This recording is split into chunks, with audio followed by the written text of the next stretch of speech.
Kevin with Notes on Iowa, and today I'm here to talk to you about part 2, day 9 of my 2021 walk across Iowa to follow the 1835 Iowa Dragoons.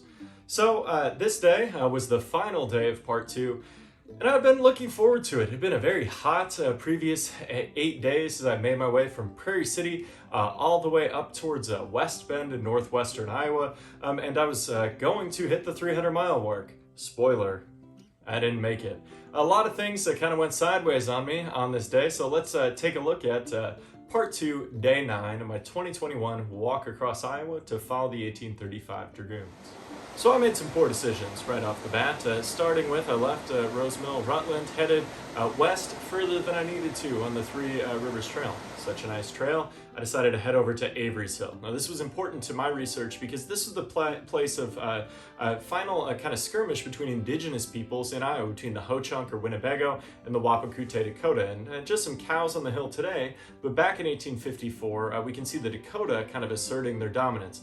Another thing that happened at Avery's Hill in 2021, I tried to fly the drone with very mixed results. I was having some calibration issues, and this is maybe some foreshadowing for later, but you can see I tried to get it up, ended up having to do a quick crash landing because it was not flying the way I wanted to. Decided to check everything, give it another shot, so I put it back up, gave it the go here again, climbed a little bit, seemed to be doing well, and then again started to go a little haywire on me. Just missed me there, you can see in the video, before crashing it again.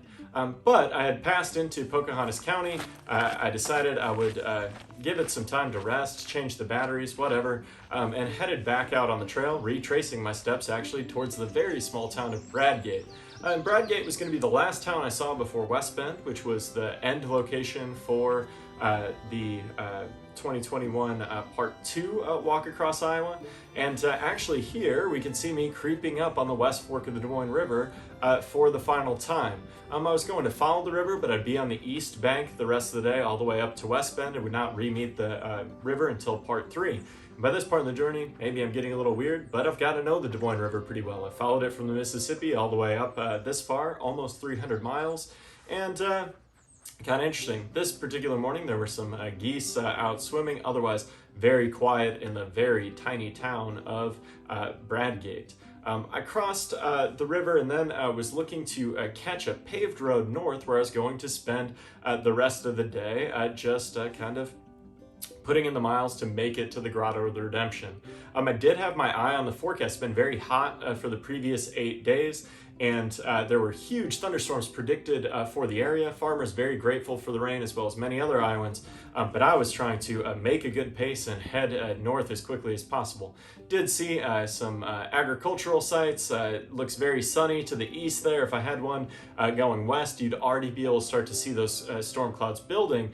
And as I made my way, I was really trying to push to McKnight's Point, which we see here. I did have a nice couple stop on their motorcycle to visit with me. They told me they've been following the project, and I really appreciate that if you're taking a look at the video.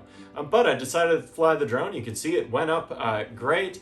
We can see those clouds have built in by the time I made it to McKnight's Point, about 5 miles south of West Bend. And here's maybe where I made another poor decision. I decided to stop with the storm rolling in to put up the drone. And I got some good footage. It flew fine, was up for a while. You can see when I took off, I was kind of down below the roadway. Behind me was the Des Moines River and all of these trees that we can see here in the video. And this is when I had the drone up about 100 feet or 30 meters in the air. It went haywire again, and I had already quit the record button, but shortly after this footage was taken, the drone started to just do these death spirals. I tried to bring it back down. It got stuck in a tree about 80 feet above McKnight's Point.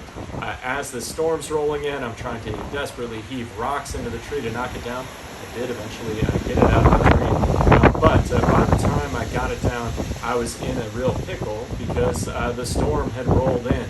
My mom called from West Bend. She was driving support that day, said it was getting pretty bad up there, and I had to make the critical decision to shut things down just a little bit early. So here I took to Highway T15, ended up calling it a part 2 just a little bit short, and I was really disappointed. Kind of going through at the end, I wanted to make it to the Grotto pretty badly. No matter how badly I wanted to make it to the Grotto though, I was just going to be a little bit short. Some Bob Dylan came on the radio, Like a Rolling Stone. I thought about some of the stuff in there, whatever. You could read the article for some of those reflections, but nobody likes coming up short, and I had made it about 298 miles on my way up the river, had gone through the heat all week, and just was a little bit short of making it to West Bend. And the Grotto is a beautiful place. I knew in my mind when I came back out on the road in a little under 2 weeks, I would just start back up at McKnight's Point and tack that 5 miles onto my first day of part 3, which I eventually ended up doing. But still at the time, I had thought about how the Grotto would be a really cool place to end this second part of my 2021 walk across Iowa. So all told, I had just fallen short. It was about 298 miles with about 73 to go to Spirit Lake. As I finished part 2, I'd seen a lot of great historical and environmental sites from ranging from Prairie City all the way through Des Moines, Boone County, Fort Dodge, and on up through Rutland, almost to West Bend. So if you know anything about any of these places, I'm starting to create some other things now. I'm working on a couple of longer term projects, some articles for other publications. If you have information that'd be really useful to me as I'm doing the more research intensive part of this project, feel free to reach out. I appreciate you taking the time to help me out with this. People make this project better every day. I also just appreciate you taking the time to watch the video. Thanks. There's a lot of good history about Iowa. A lot of people don't even know about it.